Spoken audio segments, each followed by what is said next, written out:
Judges chapter 6. To edification, beginning with verse 13. Judges 6, beginning with 13, says, and Gideon said unto him, O my Lord, if the Lord be with us, why then it is all this fault befallen us. And where be in all his miracles which our fathers told us of, saying, Lord had forsaken us and delivered us unto the hands of the Midianites.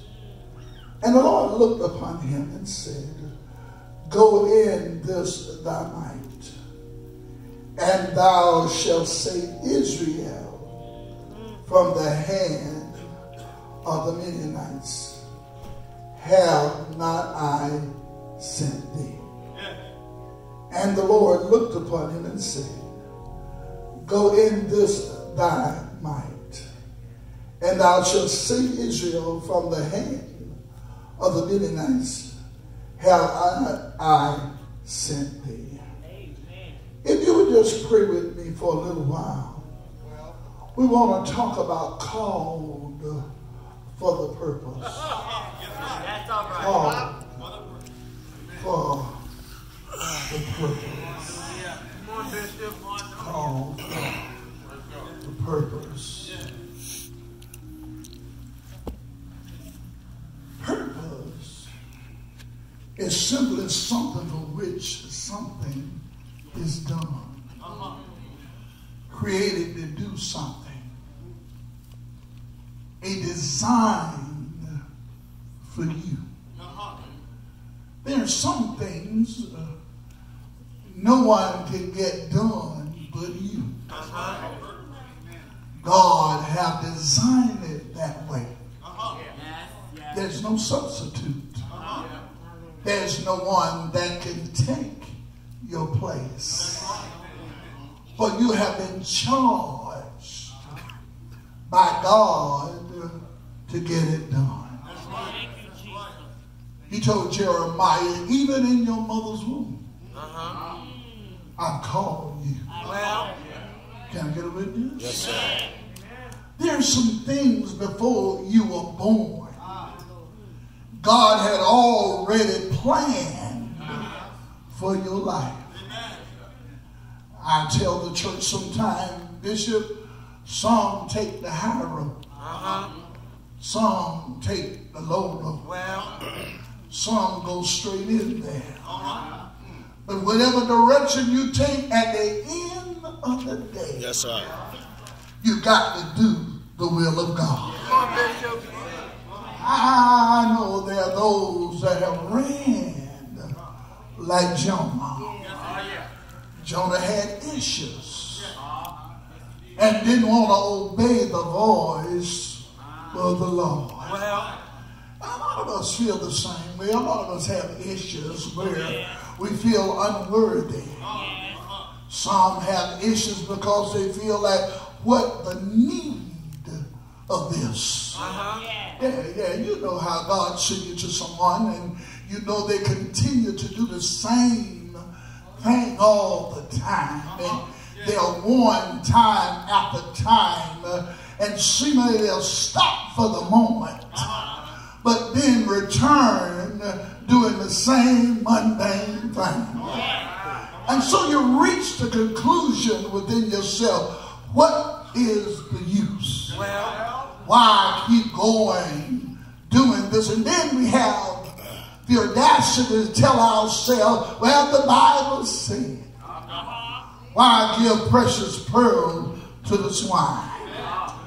But brothers and sisters, something God has designed for you to go through and deal with before you accomplish the mission.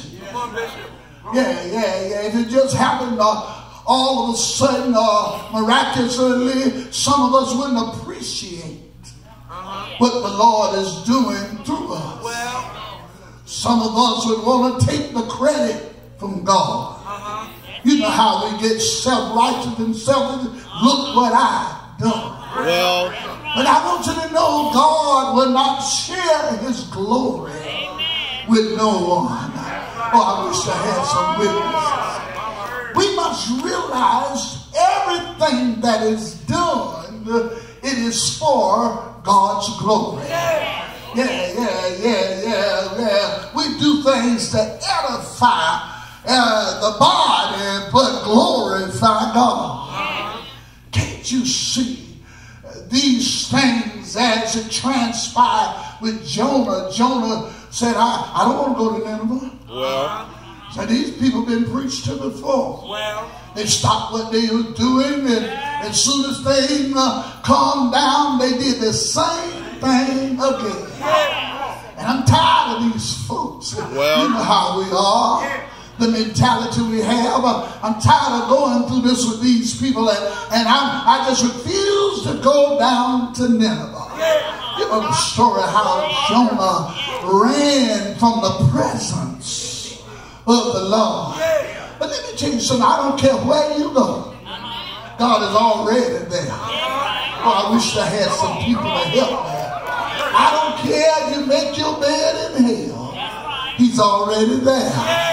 You take the wings of the morning and fly to the uttermost parts of the world. God is already there. I don't care where you go. He's there before you get there. There used to be a group long time ago called the Abraham Brothers. They had a song they would say, so wide you can't get around. So low you can't go under, and so high you can't go over him. Wherever you do, Jesus said, I am the way. So it lets us know we have to do it God's way. But he didn't want to go because he had issues. Sisters and brothers, that's the way some of us are. We have issues. Oh, you know how it is. We say we go wherever he sent us, I'll go. Whatever he tell us to do, I'll do it. Whatever he say, I'll say it. But when proving time comes, we have issues. Y'all don't want me to preach, but I stopped by to tell you, you got to learn to do as Jesus did. When he said, Father, take this cup from me. In other words, I really don't want to do this, but then when you realize that's the flesh talking, you have to lean to the Spirit and allow the Holy Ghost to minister and say, not my will.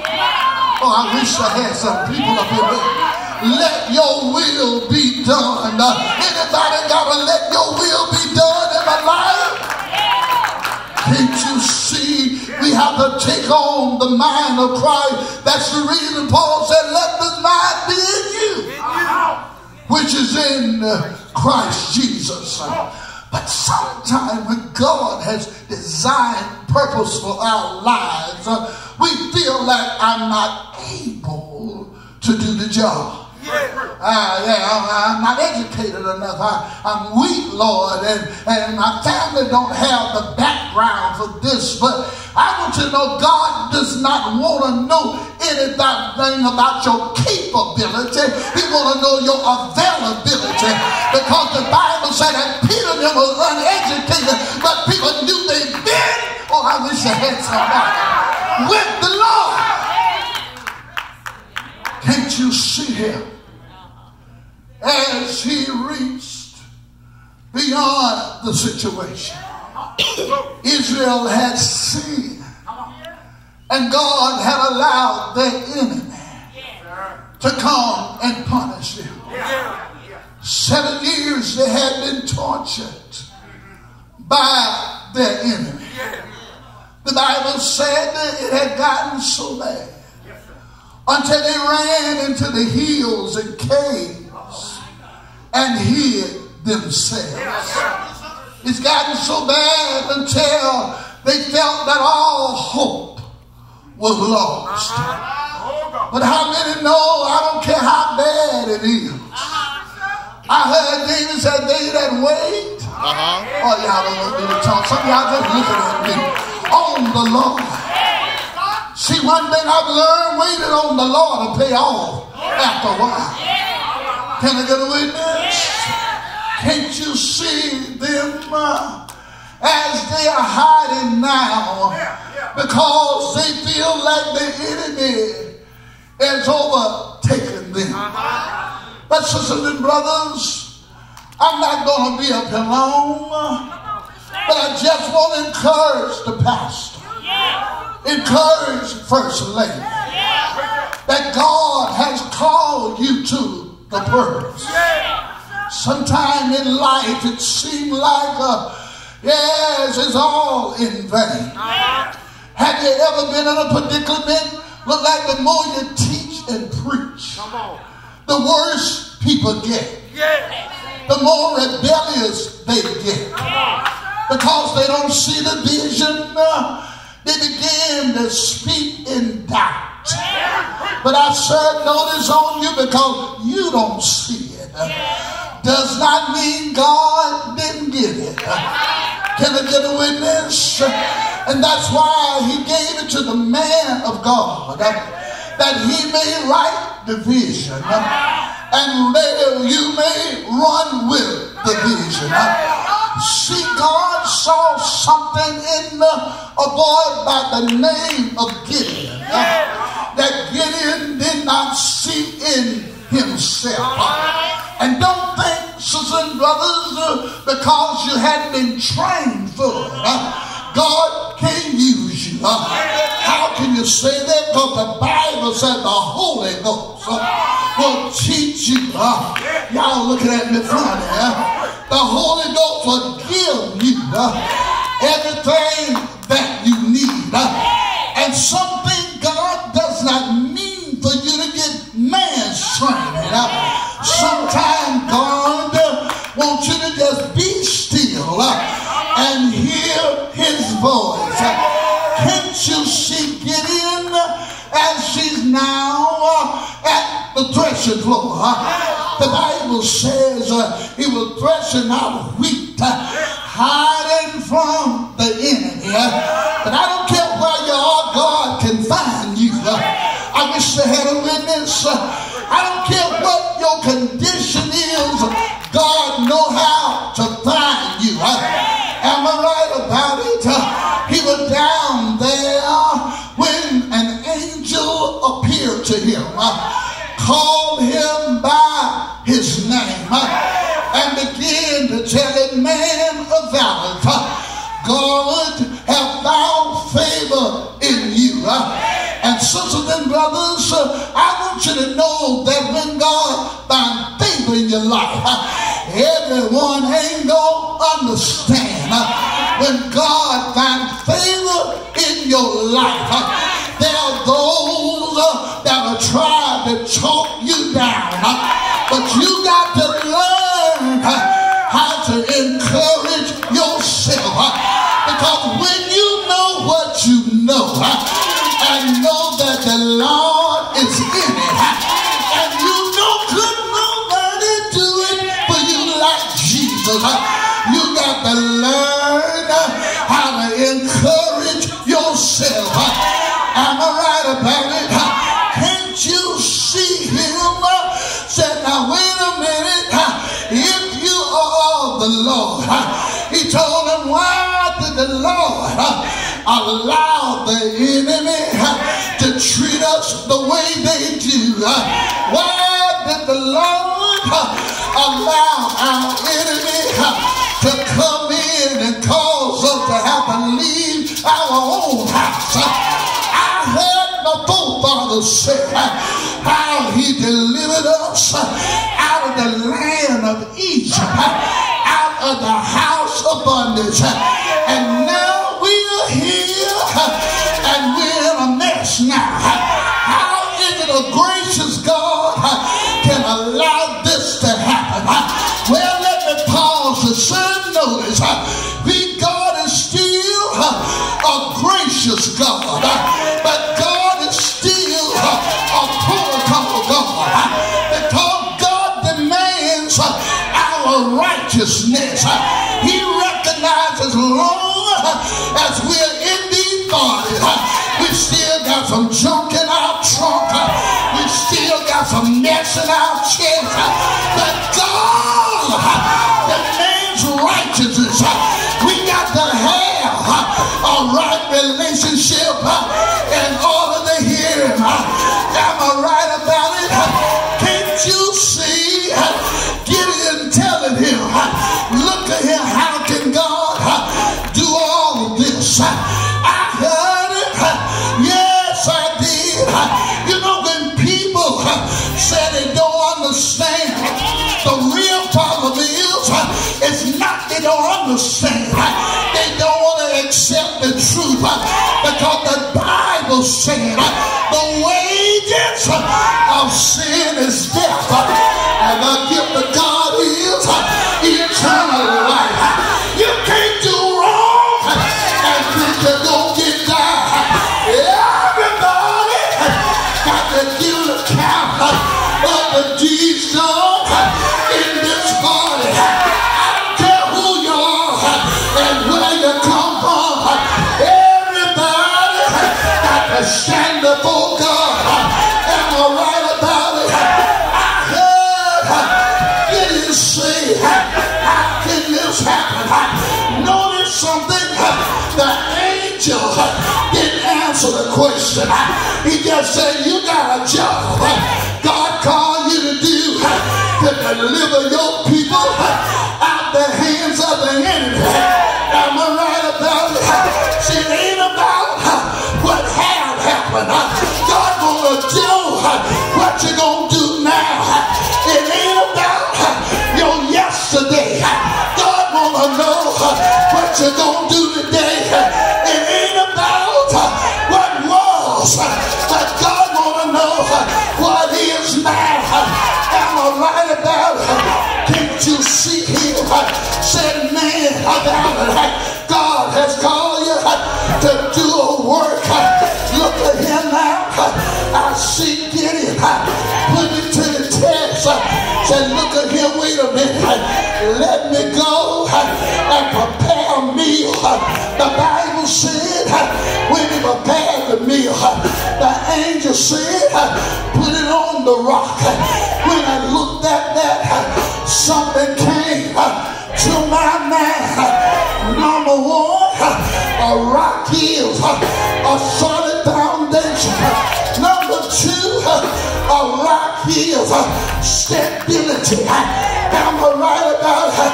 But number three, Jesus said that I am the rock, and upon this rock I build my church. Y'all ain't saying nothing. And the gates of hell shall not prevail against it. Now Jesus is the rock. I establish the church on the rock. Why not put it on the rock? Y'all ain't saying nothing. I heard it when he took the rock, made it to an altar, took his staff, touched the meal, by consuming. Get it to wait a minute. Said, if you are finding favor, said, let me get a fleece, put it on the ground. If the fleece wet and the ground dry, surely you found favor. Well, he did just that. He said, wait a minute, don't get upset with me. He said, but look at here, I want to put the fleece back on the ground. But if the fleece dry and the ground wet, I know it is of the Lord. Am I right about it? I heard it. Yes, I did. When the Lord proved himself. Am I right about it? I'm trying to hush. But Bishop, the Lord has proved himself. I remember when you started out in a little small church, but see what the Lord has done. Somebody said you wasn't gonna make it, but God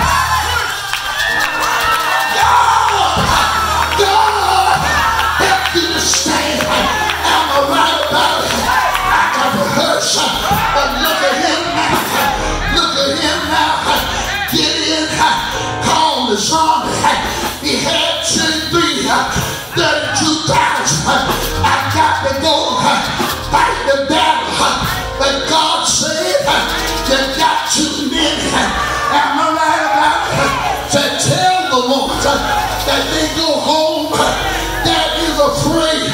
Because God did not give us the spirit of fear. Now they saying that the power of love and the sound mind.